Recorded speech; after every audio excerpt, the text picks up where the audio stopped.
Hello, I'm Nima Rajan.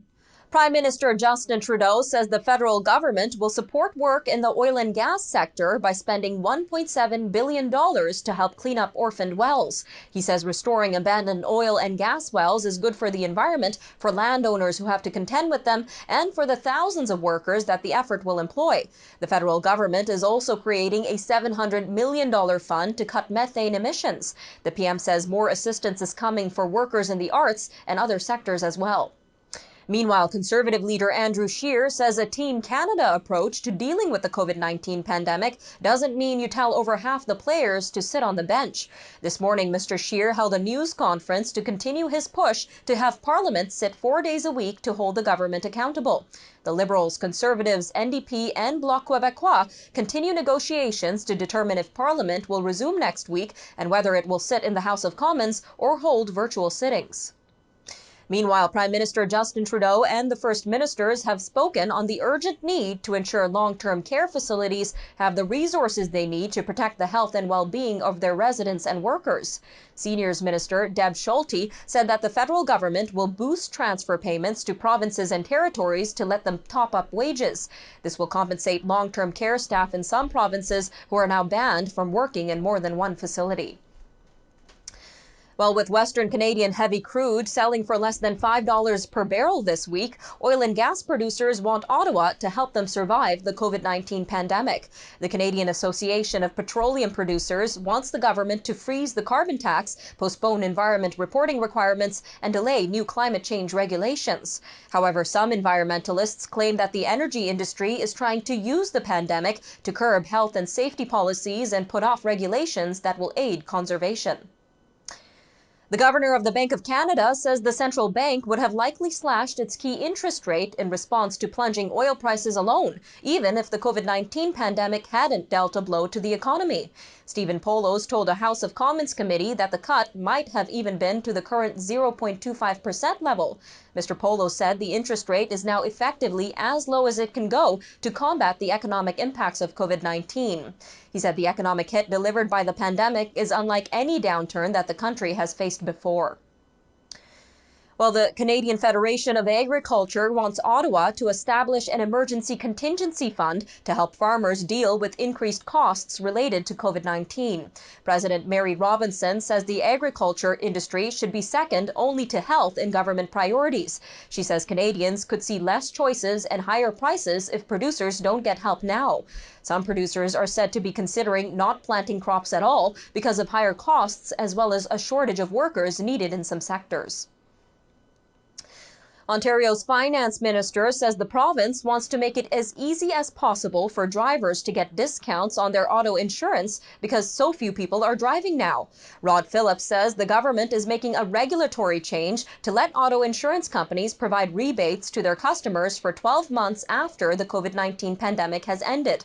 The opposition NDP was pushing for a 3-month 50% discount on auto insurance, but Mr. Phillips isn't dictating what percentage the rebate should be.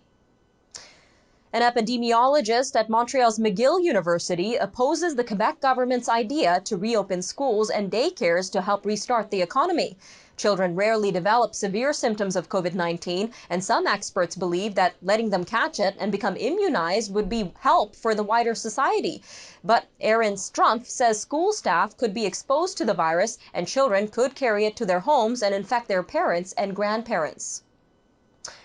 Well, a growing number of protests are being staged across the U.S. to oppose stay-at-home orders. In places like Oklahoma, Texas, and Virginia, small government groups, supporters of President Donald Trump, anti-vaccine advocates, and others are uniting. They're all suspicious of efforts to shut down the daily life of people to slow down the spread of COVID-19. The groups have started to openly defy the social distancing rules to put pressure on governors to ease them.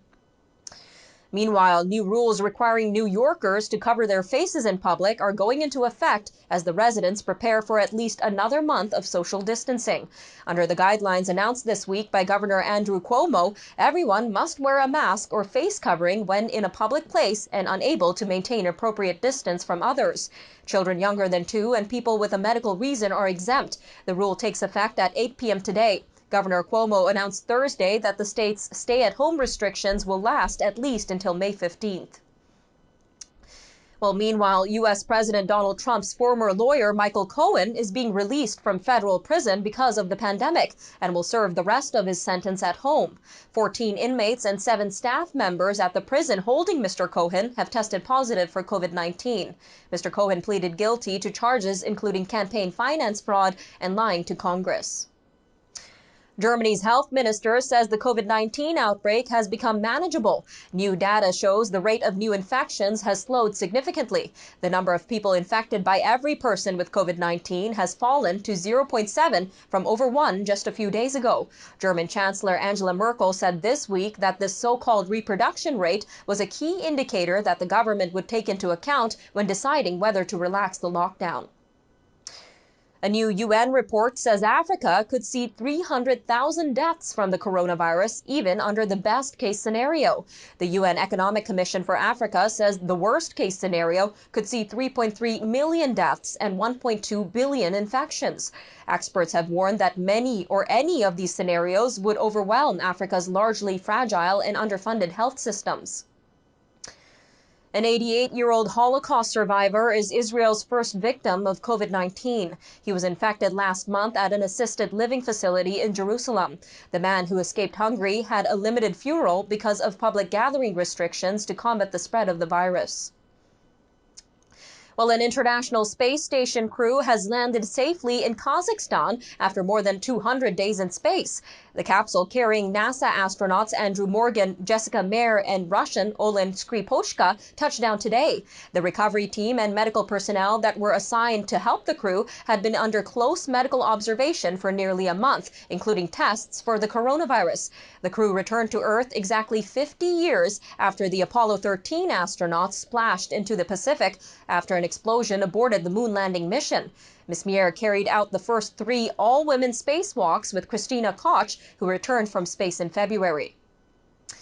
Professional cyclist Davide Martinelli is using his bike to help deliver medicine to elderly residents and others in need in his hometown of Ledetto in Italy's hard-hit Lombardy region. The village doesn't have a pharmacy or a supermarket, so Mr. Martinelli makes a daily 10-kilometer trip to nearby Rovato to pick up supplies. He says he wants to help the people who always support him during the racing season. Well, that'll do it today for your news update. I'm Nima Rajan. Thank you for joining us today, and I'll see you next time.